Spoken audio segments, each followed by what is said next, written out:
this unit, I'd like to look at an essential tool in the writer's toolbox, which is point of view, the perspective from which the story is told. And we're going to look at how it's utilized by two writers, Anthony Doerr and George Saunders, in stories from the course. The English writer E.M. Forster pointed to point of view as the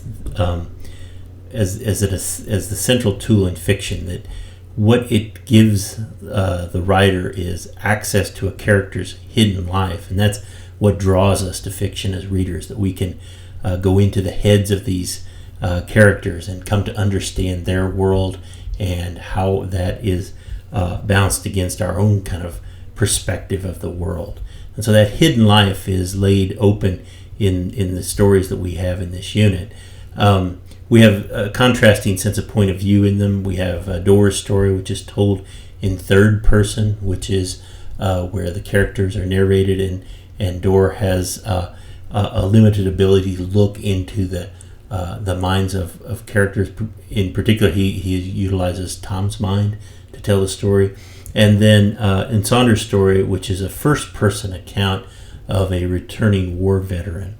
And so it's restricted simply to looking into his mind and how he sees the world, given his experience and the world that he knows from his past and from the war. Generally, point of view builds a perspective within the story. It's the central intelligence of the story, but it also offers a psychological world for the character. That is, that you see the world, but it's psychologically colored by the character's experience. And both writers do this, despite the distinct points of view that they choose. One question I have for you as readers, though, is, in what ways does point of view also create a bit of empathy for the characters of these stories? In which ways do you identify with their experience, with their past, and with the worlds that they come to know? First, we'll take Anthony Doerr's story, The Deep. It's a third-person account of Tom's world. Tom, born in 1914 in Detroit, Michigan. His mother owns a boarding house which is used by salt miners in Detroit, and she comes to discover very early that Tom's heart is bad and that he's not likely to live past the age of 18. And so you see the world through Tom's illness and his kind of frailty, and how it draws boundaries on the world for him. How do you understand the distance in the narration here, right? That you're not seeing the world through Tom's first-person perspective, but through the description of the world as Doerr, lays it open for you in Tom's experience. Do you begin to identify perhaps with Tom's experience of the world, the kind of vividness that he experiences, almost that it sickens him in some ways, right? Not in a negative way, but because of its vibrancy, it almost attacks him in the way that Doerr describes it for Tom. You feel the salt mine's nearness from the very first paragraph of the story, as Tom discovers how the world continually drains itself of young men, and he feels that kind of drain upon himself from the very early parts of the story, where he comes to understand his illness, his mother's terror for him, and his heart's fragile work as he grows as a young man. And the central question that develops psychologically here, right, is how Tom begins to imagine a wider world beyond his experience and his life. How does he become capable of imagining this world outside of the salt mine in Detroit and his mother's boarding house and his own illness? And part of this comes through the experience he has of a love for Ruby Hornaday, another character who loves the same kinds of things that Tom comes to love.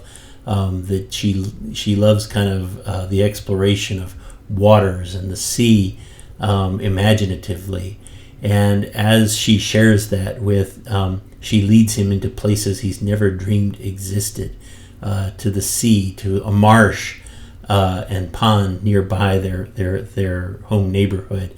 And as she leads him into this, he falls deeper and deeper in love with Ruby. Spring happens in the dark while you dream, as Doerr writes. So you feel him falling in love with her, not through the expression of his inner feelings, but through how he sees the world in Doerr's third-person narration.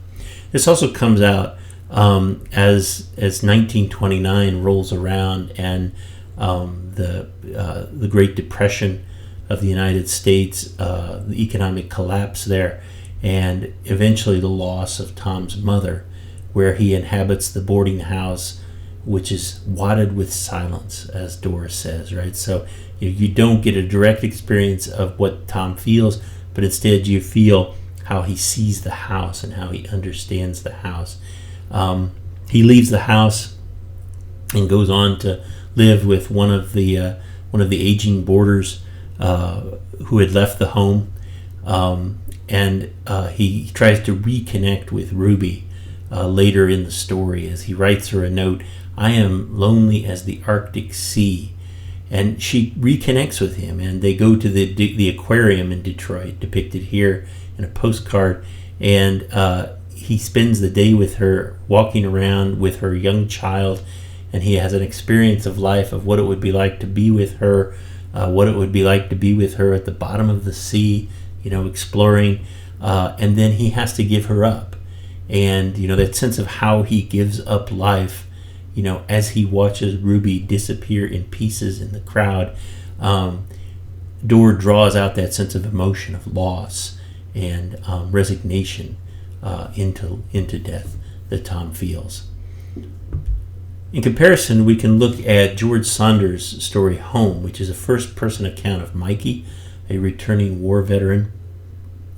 In this tale, right, Saunders is trying to narrate Mikey's return psychologically as well as narratively, and so that Mikey's sense of how close the traumas of war are to him, how those things impact the way he sees that return home, and how home is colored by his experience of the war.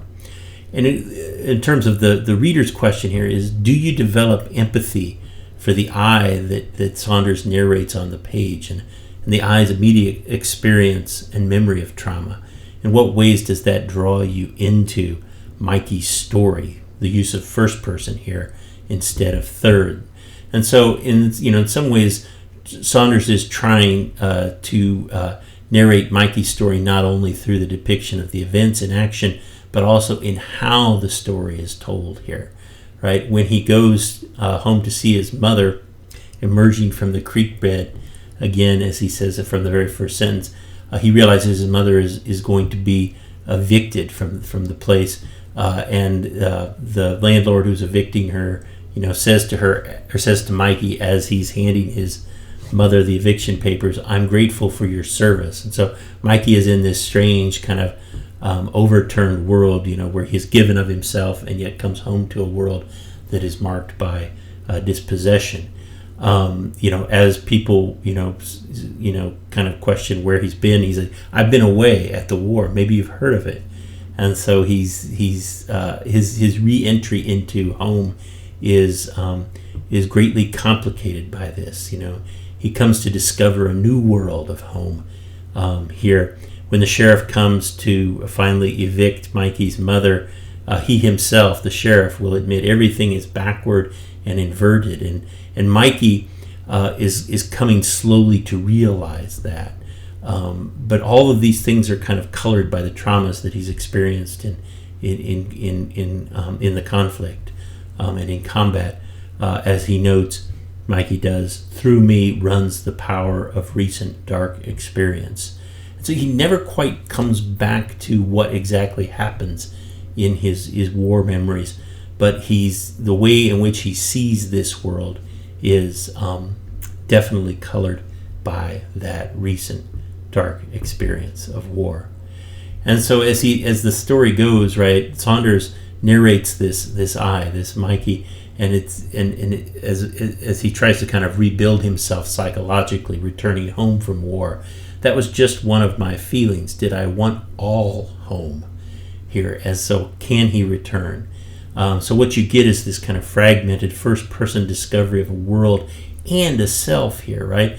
That Mikey is not only kind of returning home in finding finding it, but he's also returning to himself and is kind of refinding the I that was there. You know, in what ways is the warrior I very different from the home I? In what ways does he find parallels, or contradictions and complications within that self?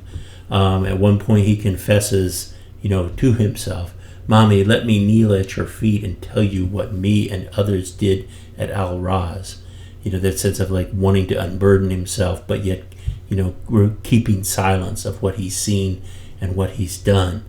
And then finally, as it works its way towards some resolution by the end, the charge that he makes psychologically as the family members and others gather around him. "Okay, you sent me, now bring me back."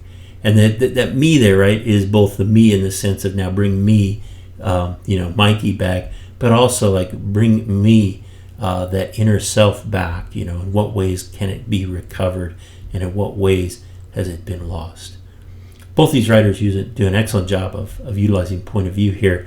I'll be interested to hear your comments on how you can build a sense of empathy with these characters. Thanks.